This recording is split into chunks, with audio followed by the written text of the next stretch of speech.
There was a time when the American family car wasn't just transportation. In the 1960s, station wagons became a fundamental part of everyday life in the United States. These were the cars of family road trips, long vacations, weekends packed with suitcases, bicycles, and memories. But while millions of these wagons filled the nation's highways, a few very particular versions began to stand out among them. Models built in surprisingly low numbers, engineering experiments, design ideas that didn't always succeed commercially. Today we're going to explore some of the rarest American wagons of the 1960s, from truly unusual engineering concepts to massive V8-powered wagons that almost no one remembers today. And the first car on this list is probably one of the most curious examples the American auto industry ever produced. Let's begin. 1963 to 1964. Studebaker Wagonaire. We start with one of the most unusual family cars Detroit produced during the 1960s.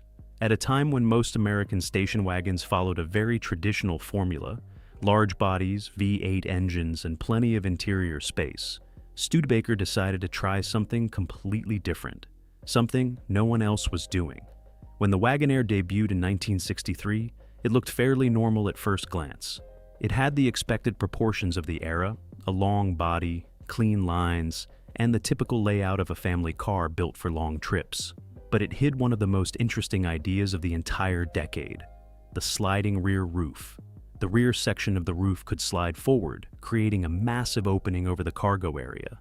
This allowed the car to carry tall items that normally wouldn't fit inside a conventional wagon. It was a surprisingly clever solution. In theory, you could transport furniture, bicycles, sports equipment, or almost anything large without needing a trailer. An extremely practical idea, but also quite complex for its time. Under the hood, it offered more modest engines compared to the giant wagons from Detroit. Depending on the configuration, it could be equipped with a 259 cubic inch V8 or a 289 VI8, reliable engines that delivered enough power for comfortable driving. But what really makes the Wagonaire special today isn't its engine, it's its story. Studebaker was already facing serious financial difficulties in the early 1960s, and although the Wagonaire was an innovative concept, production remained relatively limited. Between 1963 and 1964, just over 9,000 units were built, making it one of the most unique and uncommon wagons of its era. Today, a well-preserved Studebaker Wagonaire typically ranges between $20,000 and $45,000, depending on condition and originality. It wasn't the biggest wagon, it wasn't the most powerful, but it was likely one of the most ingenious cars to ever hit American roads in the 1960s. 1962 to 1964, Rambler Ambassador. Now, the list takes an interesting turn, because this next car didn't come from General Motors, Ford, or Chrysler.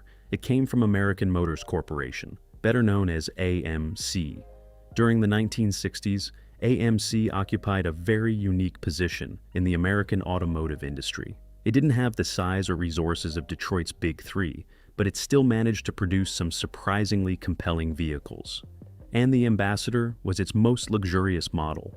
In wagon form, it offered exactly what many families were looking for at the time: space, comfort, and a level of refinement not always associated with AMC. Visually, it had a clean and balanced presence. The body was long and straightforward, with simple lines that reflected early 1960s design. It wasn't flashy, it didn't try to look sporty, but it looked solid and well-proportioned. Under the hood, AMC offered engines that were quite respectable for a family car of the time. Depending on the configuration, the Ambassador could be equipped with a 327 cubic inch V8, producing around 250 horsepower, more than enough to move this wagon comfortably on long highway drives, especially considering its focus on smooth and relaxed cruising. But what really makes the Ambassador wagon interesting today is its place in automotive history. Across its 3 years of production, AMC built only around 12,000 to 15,000 units, far fewer than comparable models from Detroit. Today, it's much less common to see one at classic car shows than equivalent wagons from Chevrolet or Ford. A well-preserved 1962 to 1964 Rambler Ambassador wagon typically ranges between $18,000 and $35,000, with restored examples easily exceeding that range. 1967 to 1969 Buick Sport Wagon. And now we arrive at one of the most interesting wagons Buick produced during the 1960s, the Buick Sport Wagon. Unlike many of the massive full-size wagons dominating American roads at the time, Buick decided to take a slightly different approach with this model. Instead of relying purely on size, the brand aimed to combine elegance, practicality, and a genuinely distinctive design, and it worked. Visually, the Sport Wagon had more compact proportions than many of Detroit's giant wagons, yet it still carried a strong presence on the road. The body was long, clean, and very well balanced, with smooth lines that gave it a more modern look than many of its competitors. But what really made this car stand out was its roof, the famous Vista roof. Buick slightly raised the rear section of the roof and added an extra row of side windows above the passenger area. This design not only made the car instantly recognizable, but also allowed much more natural light into the cabin. For families traveling long distances, this made the interior feel more open and comfortable. Under the hood, the Sport Wagon offered respectable V8 engines for a family car of this size. Depending on the year and configuration, it could be equipped with engines like the 300 V8, the 340 V8, or later versions of the 350 V8. It wasn't designed to compete with muscle cars, but it delivered enough power to move the wagon confidently on the open road. Even so, despite its qualities, the Sport Wagon was never produced in the massive numbers seen with some full-size Chevrolet or Ford wagons. Between 1967 and 1969, approximately 14,000 units were built, a relatively modest figure within the enormous American auto industry of the time. Today, a well-preserved late 60s Sport Wagon typically ranges between $20,000 and $40,000, depending on condition and originality. And now, I want to hear your opinion. Between the three wagons we've seen so far, the ingenious Studebaker Wagonaire, the elegant Rambler Ambassador, or the distinctive Buick Sport Wagon, which one do you find the most interesting? Drop it in the comments, because what comes next takes us to an American wagon with a design completely unlike anything else on this list. 1960 Plymouth Fury Suburban. At the end of the 1950s, American manufacturers were experimenting with increasingly radical styling. Bodies were filled with dramatic lines, sharp fins, and proportions that still feel almost futuristic today. And Plymouth was one of the brands that pushed this philosophy the furthest. When the 1960 model appeared, the Fury Suburban had a look that stood apart from traditional wagons. The front end was highly distinctive, with headlights integrated into a wide grille and an overall design that conveyed a strong sense of motion. But what truly made this car stand out was its silhouette. The body featured sharp, angular lines, with a rear section that still carried clear influence from the massive tail fins that defined late 1950s automotive design. It was a family wagon, but with a surprisingly bold style. Under the hood, Plymouth offered serious V8 engines for the time. Depending on the configuration, the Fury Suburban could be equipped with engines like the 361 V8 or the 383 V8, both capable of delivering solid performance for a large family vehicle. These engines were built for a very specific purpose: long highway trips, full families on board, and the ability to move a large body effortlessly. However, even though Fury was a well-known name within Plymouth's lineup, the wagon versions were never produced in the same high numbers as the brand's sedans or coupes. In 1960, Plymouth built around 7,000 units of this wagon, which explains why it's so rare today. A well-preserved 1960 Plymouth Fury Suburban typically ranges between $18,000 and $35,000, although restored examples can exceed that range. It was bold, it was different, and it proved that even a family car could have truly striking design in the early 1960s. 1962 to 1963 Oldsmobile Fiesta. And now, we return to the world of General Motors, with one of the least remembered luxury wagons of the entire decade, the Fiesta wagon. During the 1960s, Oldsmobile had a very clear identity within GM. Its cars were positioned between Buick and Pontiac, offering a compelling mix of refinement, size, and power that appealed to buyers looking for something more upscale than a typical Chevrolet. Visually, this wagon had a very elegant presence. The body was long, clean, and well-proportioned, with smooth lines that perfectly reflected early 1960s American design. It wasn't flashy or over the top. It was a family car that conveyed status and refinement in a subtle way. The front end, with its wide grille and chrome details, gave it a strong identity within the Oldsmobile lineup, while the long body allowed for a spacious interior designed for long family journeys. But as expected from Oldsmobile, comfort wasn't the only priority. Under the hood, it could be equipped with respectable V8 engines. Depending on the configuration, the Fiesta wagon offered engines like the 394 V8, a power plant known for its strong torque and exceptionally smooth operation. Despite its qualities, just over 6,000 Fiesta wagons were produced between 1962 and 1963, making it one of the rarest wagons Oldsmobile ever built. Today, a well-preserved example typically ranges between $20,000 and $40,000, depending on condition and level of restoration. 1965 Mercury Colony Park. And now we arrive at a wagon that perfectly represented family luxury within the Ford universe during the 1960s. At that time, Mercury occupied a very specific position within Ford's lineup. Its cars sat right between the more affordable Ford models and the full luxury of Lincoln. The goal was simple: offer something more refined, more elegant, but still practical for everyday use. And the Colony Park fit that philosophy perfectly. Visually, this wagon had a very distinguished presence.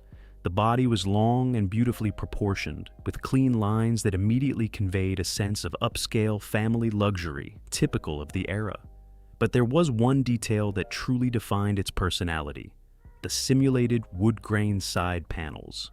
This feature became a true visual signature for American luxury wagons throughout the 1960s and 1970s. On the Colony Park, the combination of large body panels, chrome trim, and wood grain created a car that stood out even among other large vehicles of its time. It was a family wagon, but clearly aimed at buyers who wanted something more refined than a basic model. Under the hood, it could be equipped with solid V8 engines for a vehicle of this size. One of the most common was the 390 V8, a powerful and reliable engine that delivered plenty of torque to move this large body with complete smoothness. This was power designed for long-distance travel, open highways, full families on board, and miles of road ahead. However, even though the Colony Park was a respected model within Mercury's lineup, the wagon versions were never produced in the same numbers as sedans or coupes. In 1965, around 8,000 units left the factory. Today, a well-preserved 1965 Colony Park wagon typically ranges between $20,000 and $40,000, depending on condition and originality. And now I want to hear your opinion. Between the last three cars we've seen, the bold Plymouth Fury Suburban, the elegant Oldsmobile Fiesta wagon, or the refined Mercury Colony Park, which one do you find the most interesting? Drop it in the comments. 1964 Pontiac Catalina Safari Wagon. During the 1960s, Pontiac was known for building cars with a slightly more aggressive personality than many other brands within GM. Even in large family models, the brand always tried to maintain a distinct identity, and the Catalina Safari was a perfect example of that. Visually, it had a very strong presence on the road. The body was huge, long, and well-proportioned, following the classic formula of full-size American wagons of the time. But unlike some more conservative competitors, Pontiac added design details that made the car feel a bit more dynamic. The signature split grille, chrome trim, and defined sidelines gave it a clear identity within the GM lineup. It was a family wagon, but with a subtle touch of muscle. Under the hood, the Catalina Safari could be equipped with some very serious engines for a family car of this size. Among the most notable options were the 389 V8 and the even more powerful 421 V8. Engines also found in several of Pontiac's performance models. That meant that even as a large family wagon, this car could deliver surprisingly strong performance on the open road. Still, as with many full-size wagons of the era, the Safari version was never produced in the same volume as the Catalina sedans. Pontiac built approximately 9,000 units of this wagon in 1964, a small fraction compared to the sedan production numbers. Over time, many of them disappeared, which makes the Catalina Safari far less common today at classic car events. A well-preserved example typically ranges between $22,000 and $45,000, depending on condition and level of restoration. It was big, it was powerful, and it perfectly represented an era when even family cars could hide serious performance under the hood. 1966 Chrysler Town and Country. And now, we arrive at one of the most elegant wagons you could find in the United States in the mid-1960s, the Town and Country. For decades, this name had been reserved for some of the most refined family vehicles Chrysler produced. These weren't just large wagons built to carry passengers and luggage. They were wagons designed to deliver true luxury. Visually, this model expressed exactly that. The body was massive, long, and very well balanced, with proportions that perfectly reflected mid-1960s American styling. It was a car built for families who wanted space, but also wanted elegance. Under the hood, the Town and Country could be equipped with serious V8 engines for a vehicle of this size. One of the most common options was the 383 V8, a powerful and smooth engine that delivered enough torque to move this large body with complete ease. Despite its refinement, Chrysler wagons were never produced in the same numbers as the brand's sedans or coupes. In 1966, around 7,500 units were built, a relatively low figure, even by Chrysler standards. Today, a well-preserved example typically ranges between $25,000 and $50,000, depending on condition and originality. It was huge, elegant, and deeply representative of what American family luxury meant in the 1960s. 1962, Buick Invicta. And now, we arrive at one of the rarest wagons within the Buick lineup of the 1960s. At that time, Buick offered several different model lines, each aimed at a specific type of buyer. The Invicta occupied a very interesting position within the brand. It offered more prestige and size than the entry-level models, but without reaching the full luxury of the flagship Electra. In wagon form, that concept became even more interesting. Visually, it had a very elegant presence. The body was large, long, and beautifully proportioned, following the classic style of early 1960s American wagons. The front end, with its wide chrome grille and signature Buick design elements, gave it a strong identity within General Motors. It was a family wagon, but with a clear sense of prestige and refinement. As expected from Buick, power was not lacking. Under the hood was the well-known 401 cubic inch V8, also called the famous Nailhead, one of the most respected engines the brand produced during that era. This engine delivered a massive amount of torque, ideal for moving such a large and heavy car with ease. It wasn't designed to be a sports car, but it had more than enough power to cruise long highway distances with authority. What truly makes this car special today, however, is its rarity. That year, Buick produced fewer than 6,000 units, which explains why it's so rarely seen at classic car events today. A well-preserved example typically ranges between $25,000 and $50,000, depending on condition and level of restoration. It was big, elegant, and powerful. A wagon that perfectly represented the kind of upscale family car Buick offered in the early 1960s. 1969, Dodge Coronet. And now we arrive at the car that closes this list. A wagon that proves that even within the muscle car world, there were surprisingly rare family versions. When most people hear the name Coronet, they usually think of something very different. They think of the famous Coronet RT, the 440 engines, the Hemis, and the big muscle cars that dominated American streets in the late 1960s. But Dodge also offered something far less known, a station wagon. Visually, it retained many of the sedan's design elements.